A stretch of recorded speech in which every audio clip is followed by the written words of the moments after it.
এখন আমাদের সমস্ত সংস্কারের একটা প্রধান বিবেচনা হচ্ছে যে নির্বাচিত সরকার ক্ষমতায় এসে তাকে যদি মানুষ 50 বার ভোট দেয় 50 বার ক্ষমতায় থাকবে, কিন্তু একবারও মানুষের ম্যান্ডেটের বাইরে গিয়ে ক্ষমতায় থাকতে পারবে না। একবার তারা তত্ত্বাবধায়ক সরকার ব্যবস্থা আনবে, আবার তত্ত্বাবধায়ক সরকার ব্যবস্থা বাতিল করে দেবে, আবার আনবে। এই ইঁদুর খেলার দরকার নেই। আমরা একটা স্থায়ী ব্যবস্থা চাই যার মধ্য দিয়ে মানুষের ভোটের বাইরে আপনি একদিনও ক্ষমতায় থাকতে পারবেন না। এটাই মৌলিক সংস্কার। ফলে যারা নির্বাচনে দাবি জানাচ্ছে, সুষ্ঠু নির্বাচন তাদের ইস্যু না, তাদের ইস্যু হচ্ছে যে কোনোভাবে ক্ষমতায় যেতে হবে, নির্বাচনটাকে সিঁড়ি হিসেবে ব্যবহার করতে হবে।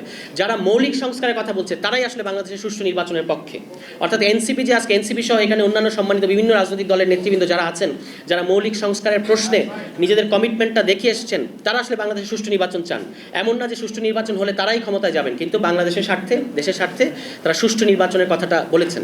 এখন এই যে ক্ষমতাটা খর্ব করার কথাটা এসছে, মানে ক্ষমতাটাকে একটা সুনির্দিষ্ট জায়গার মধ্যে রাখার কথা এসছে, দেখেন যখনই বাংলাদেশে 2/3 পেয়েছে কোনো দল, প্রলয়ঙ্কারী সমস্ত ঘটনা তারা ঘটিয়েছে, মানে ডেভাস্টেটিং। আমরা বলছি যে গণতান্ত্রিক সংস্কারটা এভাবেই হবে, এখনই হতে হবে, এবং এটা আসলে পার্লামেন্টে গিয়ে 2/3 জোরে করার সংশোধনীর চেয়ে আলাদা একটা ব্যাপার। মানে পার্লামেন্টে গিয়ে যে আপনি সংশোধনী করবেন, এটা আমাদের আলোচকরা বলেছেন, এটা হয় আদালত বাতিল করে দিতে পারবে অথবা পরবর্তী সংসদ বাতিল করে দিতে পারবে। আমরা এই জিনিস চাই না, এখনই হতে হবে কনসেনসাসের ভিত্তিতে। কিভাবে করবেন সেটা আলোচনা করেন, গণপরিষদ করে করবেন, গণভোট করে করবেন, নাকি জুলাই চার্টার করার মধ্যে দিয়ে অন্য কোনোভাবে করবেন, সকল রাজনৈতিক দল মিলে সিদ্ধান্ত নিতে হবে। কিন্তু এটা এখনই করতে হবে, আগামী নির্বাচনের আগে।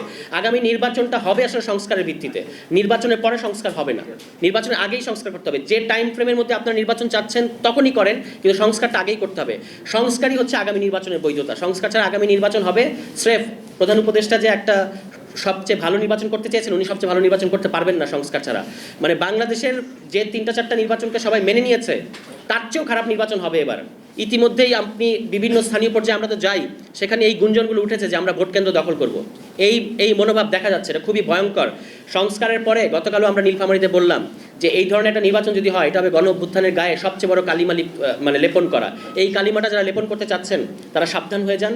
মানে গায়ের জোর দেখে লাভ নাই। 24 প্রমাণ করেছে যে আওয়ামী লীগ হওয়ার চেষ্টা করলে বাংলাদেশের মানুষ মেনে নেবে না।